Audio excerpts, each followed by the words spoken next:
Hi, എല്ലാവർക്കും എൻ്റെ പുതിയൊരു വീഡിയോയിലേക്ക് സ്വാഗതം. ഇന്ന് പച്ചക്കായ വെച്ചിട്ടൊരു അടിപൊളി തോരനാണ്. ഒരു സ്പെഷ്യൽ രീതിയിലാണ് ഇത് ഉണ്ടാക്കണത് കേട്ടോ. അപ്പോൾ എല്ലാവരും വീഡിയോ സ്കിപ്പ് ചെയ്യാതെ ഫുള്ളായി കാണുക. നല്ല ടേസ്റ്റാണത്. ഒരു നാടൻ റെസിപ്പിയാണ്. അപ്പോൾ ഇനി വീഡിയോയിലേക്ക് കിടക്കാം.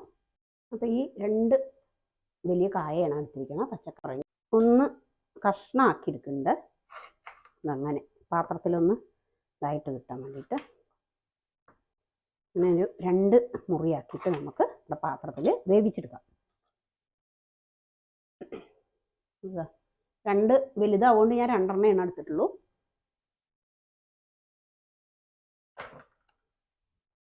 സാധാരണ നമ്മൾ ഇങ്ങനെ തോരൻ പോലെ വെക്കുന്ന സമയത്ത് ഈ തോലോട് കൂടിയിട്ടാണ് എടുക്കല്. ഇതൊരു സ്പെഷ്യൽ ടൈപ്പ് തോരനാണ് കേട്ടോ. നല്ല ടേസ്റ്റാണ്.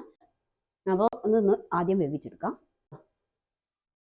വേവിക്കാൻ വേണ്ടിയിട്ട് നമുക്ക് ആദ്യം ഒരു പാത്രം വെച്ചിട്ട് ഇതിലേക്ക് കുറച്ച് വെള്ളം ഒഴിക്കാം.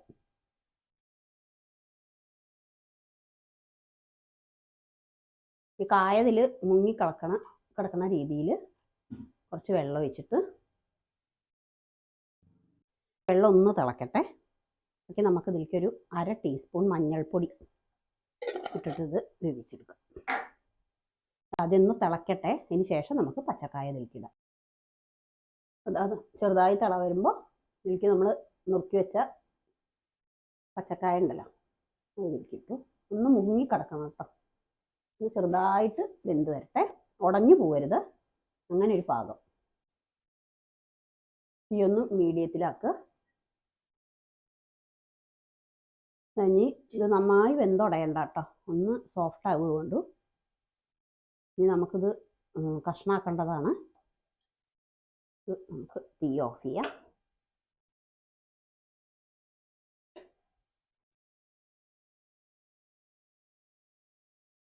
ഒന്ന് ആറട്ടെ. അതിന് ശേഷം വേണം കഷ്ണാക്കാൻ. അപ്പോൾ അത് ആറി വരുമ്പോഴേക്ക് നമുക്ക് ഇതിലേക്കുള്ളൊരു അരപ്പ് എന്ന് പറയാൻ പറ്റില്ല, ചതച്ചെടുക്കാനുള്ള ഇത് ശരിയാക്കാം. ഒരു 2 പിടി തേങ്ങ ഇടുന്നുണ്ട്. 2 ചെറിയ ഉള്ളി നുറുക്കിയത്, 2 പച്ചമുളക് ഒന്ന് പൊട്ടിച്ചിടുന്നുണ്ട്. വെളുത്തുള്ളി ഒരു 2 വലുതായ കാരണം ഞാൻ ഇടയിലൊന്ന് നുറുക്കിയെന്ന് മാത്രം. പിന്നെ ഇഞ്ചിയുടെ ഒരു കുഞ്ഞു കഷ്ണം അതുകൂടി ഇടുന്നുണ്ട്. കറിവേപ്പില ഒരു തണ്ട്. ഒന്ന് ജസ്റ്റ് ചതച്ചെടുത്തിട്ട് വരാം.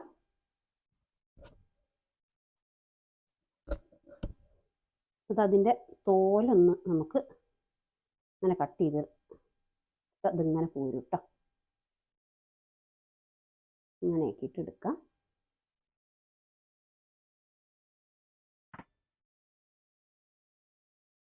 നല്ല ആറിയതിന് ശേഷം വേണം എടുക്കാൻ.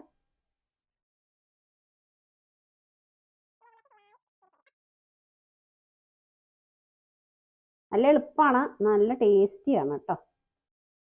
ഇത് പിന്നെ ചോറിന് സൈഡ് ഡിഷ് മാത്രമായിട്ടല്ല, വൈകുന്നേരത്തെ ചായക്ക് നമുക്ക് കഴിക്കാനും നല്ലൊരു അടിപൊളി ഐറ്റമാണ് കേട്ടോ. അങ്ങനെ ഒരു മെത്തേഡിലാണ് ഇത് ഉണ്ടാക്കണത്. അപ്പോൾ എല്ലാവരും ഒന്ന് ട്രൈ ചെയ്ത് നോക്കി നോക്കൂ. നമ്മൾ കപ്പയൊക്കെ ഉണ്ടാക്കില്ലേ, ആ ഒരു മെത്തേഡാണ്. നമുക്കിതൊന്ന് നുറുക്കിയെടുക്കാം. വല്ലാതെ വലിപ്പത്തിലും വല്ലാതെ ചെറുതും ആവണ്ട. അങ്ങനെ നമുക്കൊന്ന് നുറുക്കിയെടുക്കാം.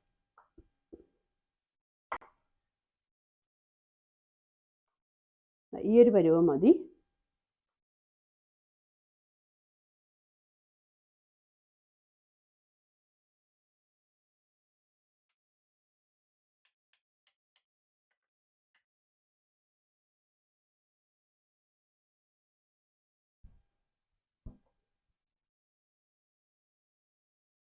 കുറച്ച് എണ്ണ, വെളിച്ചെണ്ണ തന്നെയാണ്.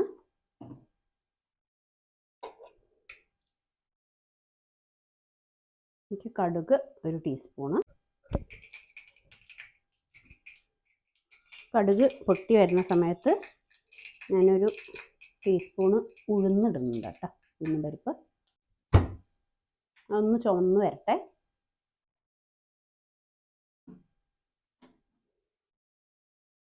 2 വറ്റൽമുളകും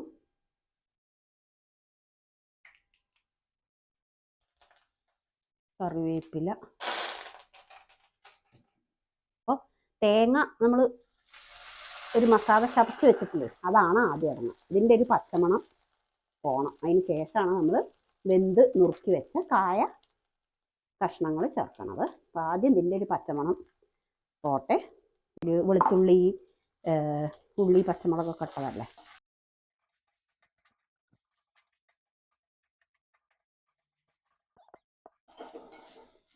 ഇനി നമ്മൾ മുളക് പൊടി, മഞ്ഞൾപ്പൊടി ഒന്നും ചേർക്കില്ല കേട്ടോ. കായ ഫസ്റ്റ് തോലോട് കൂടി വേവിക്കുമ്പോൾ നമ്മൾ കുറച്ച് മഞ്ഞൾപ്പൊടി ചേർത്തിട്ടേ ഉള്ളൂ.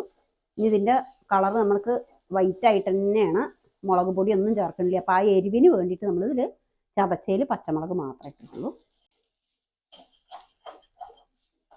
ഒന്നിങ്ങനെ ഉലർന്ന് ആ പച്ചമണം പോയി വരുമ്പോൾ നമുക്ക് ഉപ്പും നമ്മൾ ചേർത്തിട്ടില്ല, വേവിക്കുമ്പോഴൊന്നും ഉപ്പ് ചേർത്തിട്ടില്ല. അപ്പോൾ ഇതിലേക്ക് നമുക്ക് ആദ്യം കായ നമ്മൾ നുറുക്കി വെച്ചിട്ടുണ്ടല്ലോ, അത് ആദ്യം ഇടുക. അതിന് ശേഷം വേണം നമുക്ക് ഇതിലേക്ക് ഉപ്പിടാം. ഉപ്പ് നമ്മൾ ചേർത്തിട്ടേ ഇല്ല വേവിക്കുമ്പോഴൊന്നും. അപ്പോൾ ഈ കായയ്ക്കും ആ മസാലയ്ക്കും വേണ്ടുന്ന ഉപ്പ് നമ്മൾ ഒന്ന് ഇട്ട് കൊടുക്കുക. മിക്സ് ചെയ്യുക. ഈ പച്ചക്കായ തോരൻ ഒന്ന് പരീക്ഷിച്ച് നോക്കി നോക്കൂ കേട്ടോ. നല്ലൊരു ഡിഫറെൻറ്റ് ടേസ്റ്റാണ്. കുറേ പേരൊക്കെ ഉണ്ടാക്കണവരുണ്ടാവും പച്ചക്കായയുടെ തോരൻ. പക്ഷേ ഈ മെത്തേഡിലൊന്ന് ഉണ്ടാക്കി വെക്കി നോക്കൂ. ഈ തോലിങ്ങനെ ഇതാക്കിയതിന് ശേഷം നല്ല സോഫ്റ്റാവും ഈ ഉള്ളിലത്തെ ഇത്. അതാണ് വല്ലാതെ വെന്ത് ഉടഞ്ഞു കഴിഞ്ഞ് കഴിഞ്ഞാൽ നമുക്കിത് ഇളക്കാൻ പറ്റില്ല, പശ പോലെയാവും. അപ്പോൾ നമ്മുടെ ഡിഷ് ഇവിടെ റെഡി ആയിട്ടുണ്ട് കേട്ടോ. ഉപ്പൊക്കെ ഒന്ന് നോക്കട്ടെ. ഉപ്പൊക്കെ പാകമാണ് കേട്ടോ. എരിവുണ്ട്. 2 പച്ചമുളക് ഇട്ടപ്പോഴേക്കും നല്ല എരിവുണ്ട്. ഒരു തണ്ട് കറിവേപ്പിലയും കൂടി ഇട്ടിട്ട് ഞാൻ തീ ഓഫ് ചെയ്തു. എല്ലാവരും ഒന്ന് ട്രൈ ചെയ്ത് നോക്കി നോക്കൂ കേട്ടോ. നല്ല എളുപ്പത്തിൽ ഉണ്ടാക്കും ചെയ്യാം. നല്ല ടേസ്റ്റിയാണ്. നമ്മുടെ ചോറിനൊക്കെ ഇടയ്ക്കൊരു ഡിഫറെൻറ്റ് തോരനൊക്കെ ഒന്ന് പരീക്ഷിക്കാൻ പറ്റി, എല്ലാവർക്കും പറ്റിയൊരു ഐറ്റമാണ്. ഈ മെത്തേഡിലൊന്ന് ഉണ്ടാക്കിയിട്ട് ട്രൈ ചെയ്തിട്ട് അഭിപ്രായം പറയും. അപ്പം ഇനി പുതിയൊരു റെസിപ്പി ആയിട്ട് അടുത്തൊരു വീഡിയോയിൽ വരാം. Okay, thank you.